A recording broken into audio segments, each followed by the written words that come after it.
Assalamualaikum warahmatullahi wabarakatuh. Jumpa lagi dengan saya Anika Yuni dari Suemi Institute. Tentunya kita akan belajar bahasa Indonesia. Nah, hari ini materinya tentang afiksasi. Nah, dalam afiksasi kita akan belajar tentang prefiks, infiks, dan sufiks. Nah, apa sih yang kalian ketahui tentang afiksasi? Yuk kita ulas lebih dalam lagi. Nah, yang pertama, afiksasi. Apa sih afiksasi itu? Afiksasi itu adalah bentuk kata berimbuhan yang terdiri atas yang pertama ada prefiks, yaitu awalan. Yang kedua ada infiks, yaitu sisipan. Yang ketiga ada sufiks atau akhiran. Yang keempat ada konfiks atau gabungan awalan dan akhiran. Yang kelima ada simulfiks, yaitu awalan dan akhiran. Nah, yang pertama kita akan membahas tentang prefiks. Prefiks atau awalan merupakan bentuk morfem terikat, yaitu dari kata me, ber, ter, ke, se, di, pen, per, yang dibubuhkan di awal kata dasar maupun kata jadian. Nah, misal yang pertama adalah arti dari awalan me atau imbuhan kata me. Yang pertama, misal melakukan pekerjaan, contohnya menari dari kata dasar tari. Yang kedua ada menulis dari kata tulis gitu ya. Yang kedua yaitu pembentukan kalimat aktif. Misalnya nih, memandikan, menuliskan, menyerahkan. Jadi ada kata imbuhan dari me dan imbuhan kan, mekan. Dari kata dasar mandi. Yang selanjutnya menuju ke. Contohnya melaut, menepi, dan juga mendarat. Selanjutnya ada memberi sesuatu, contohnya menopang dan menandai, menopang. Selanjutnya ada mengeluarkan. Mengeluarkan apa? Contohnya menyanyi dari kata dasar nyanyi dan membuih. Yang kedua adalah arti dari awalan ber. Yang pertama ada kata menjadi, misalnya bertamu, yaitu menjadi tamu, bersahabat menjadi sahabat, berteman menjadi teman. Yang kedua ada kata memakai, misalnya berkaos, yaitu pakai kaos, bertopi, memakai topi, bersepatu, memakai sepatu. Yang ketiga mengendarai, misalnya bersepeda, mengendarai sepeda, bermotor. Nah, selanjutnya mempunyai, misalnya beruang, yaitu punya uang, berkumis, mempunyai kumis, berjenggot.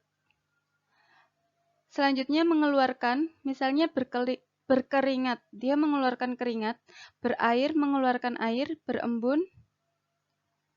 Nah, selanjutnya melakukan, misalnya bergerak, melakukan gerakan, berdansa, melakukan dansa.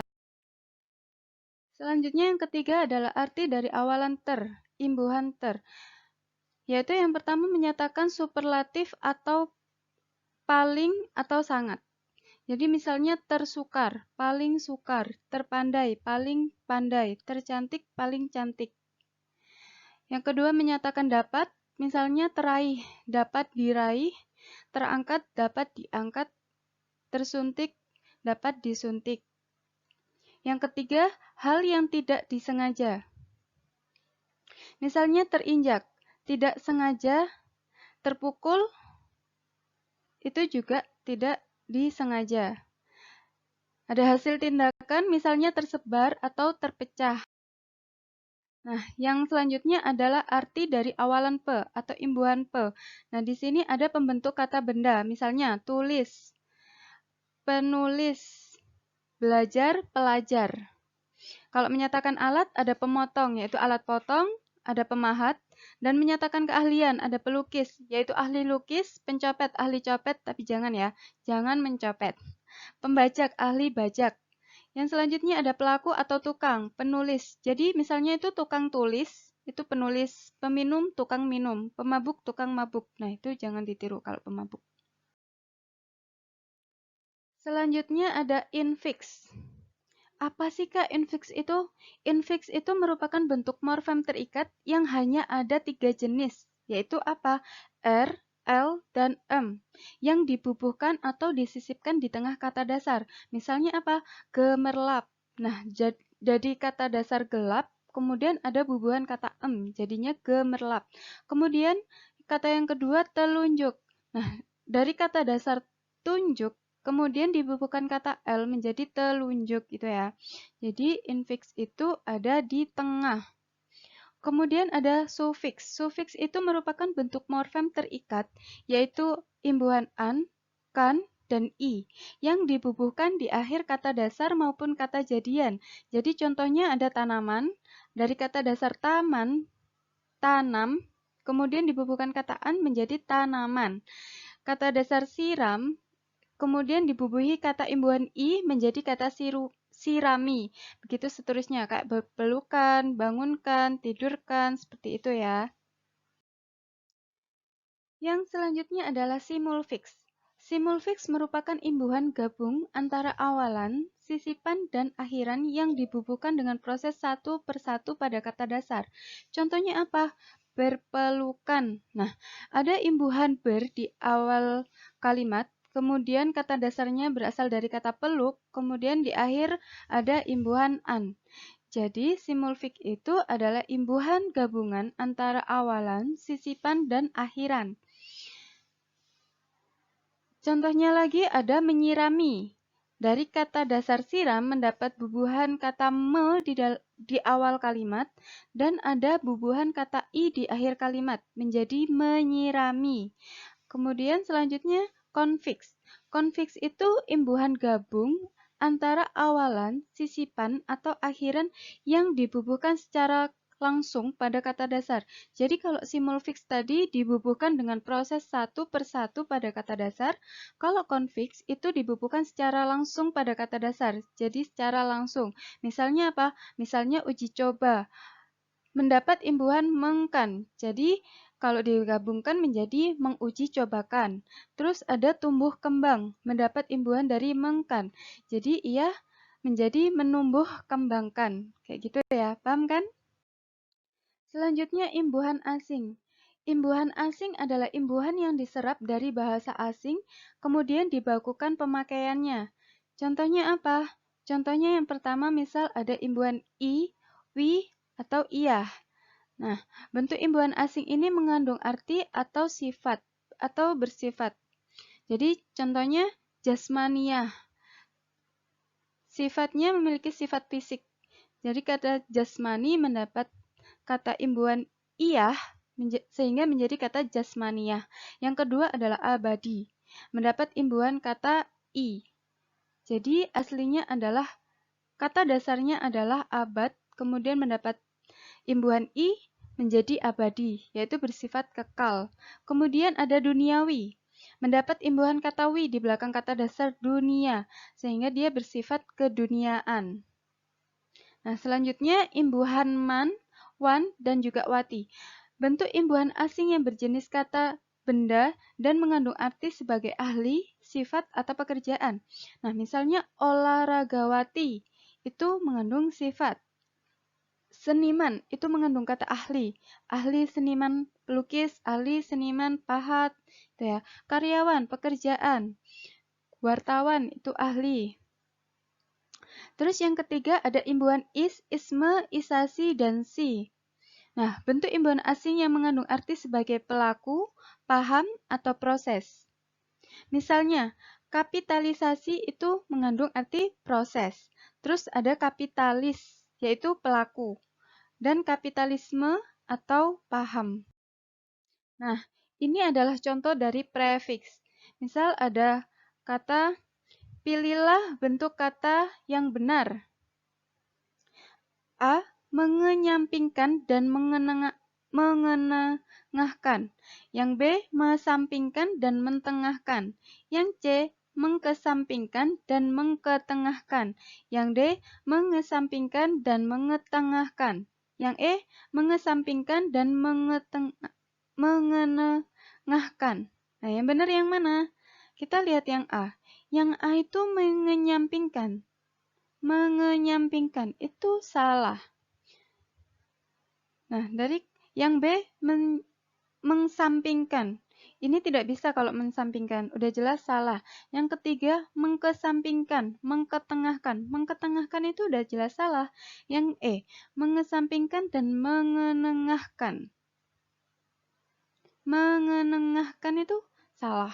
Jadi kita coba lihat yang D, mengesampingkan dan mengetengahkan. Nah, ini benar ini yang D. Jadi jawabannya adalah yang D. Mengapa?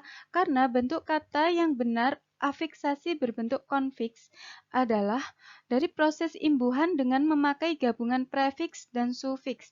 Jadi pemakaian bentuk mengkan yang benar terdapat pada kata mengesampingkan, mengkan, dan kesamping.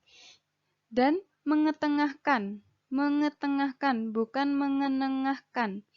Jadi imbuhan dari kata mengkan dan ke tengah, bukan mengkan plus samping, dan bukan juga mengkan atau tengah, tapi dia mendapat imbuhan mengkan, kemudian kata dasarnya adalah ke tengah. Gitu ya, paham ya? Selanjutnya adalah contoh soal dari infix. Nah, ada soal kalimat yang menggunakan kata bersisipan adalah, misal ada pilihan gandanya A, Yeni Nur belajar matematika di taman sekolah. B, sehabis mandi, Verly selalu bercermin sambil bernyanyi. Yang C, panas terik matahari tidak menyurutkan petani bekerja di sawah. Yang D, adik Arkan suka menggigit jari telunjuk tangan sebelah kanan. Yang E, ayah dan ibu mengunjungi nenek di desa. Nah, kata bersisipan itu masuk ke dalam infix, yaitu imbuhan di tengah. Nah, kita lihat yang A, Yeni Nur belajar matematika di taman sekolah. Ada imbuhannya enggak? Enggak ada. Oke, salah. Yang B, sehabis ada imbuhan se di awal kata dasar habis. Kemudian bercermin dan bernyanyi. Tapi ini tidak di tengah. Ini di awal kalimat, berarti masuk ke yang awal. Salah berarti. Yang C, panas terik matahari tidak menyurutkan. Sama, ini ada di awal dan di akhir. Surut mendapat imbuhan kata meng dan kan. Jadinya salah. Yang D, ada kata telunjuk. Nah, telunjuk dari kata tunjuk mendapat imbuhan L. Ini ada sisipan di tengah. Berarti jawabannya yang D. Nah, jadi penjelasannya adalah bentuk imbuhan sisipan atau di tengah hanya ada 3. Ingat-ingat, hanya ada 3 kalau imbuhan infix. Itu yaitu L, R, dan em. Nah, jadi kalimat di atas yang menggunakan sisipan adalah kata telunjuk, yaitu berasal dari kata tunjuk dan mendapat imbuhan L, yaitu menjadi kata telunjuk. Paham ya? Selanjutnya ada contoh sufiks. Nah, yang ketiga, misal imbuhan yang menyatakan cara melakukan perbuatan tersebut adalah imbuhan an. Nah, yang pertama kita lihat yang A. Menurut timbangan saya, berat gula ini 50 kg. Yang B. Bawalah timbangan jika bergadang di area alun-alun. Yang C. Semua angkutan barang harus melewati timbangan. Yang D. Timbangan ini saya beli di Solo ketika pameran. Yang E. Peserta diwajibkan memberi timbangan terkait kasus tersebut. Nah, jawabannya yang mana? Jawabannya adalah yang E. Peserta diwajibkan memberi timbangan terkait kasus tersebut. Mengapa kok yang E? Karena bentuk kata timbangan yang menyatakan cara melakukan adalah peserta diwajibkan memberikan timbangan terkait kasus tersebut. Nah, kata timbangan ini dalam kalimat ini yang dimaksud adalah memberikan pendapat.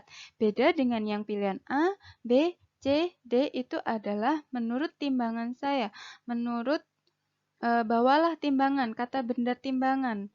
Jadi bukan melakukan perbuatan. Tapi kalau yang E diwajibkan memberi timbangan, berarti dia memberikan pendapat. Artinya dia melakukan sebuah perbuatan. Kayak gitu.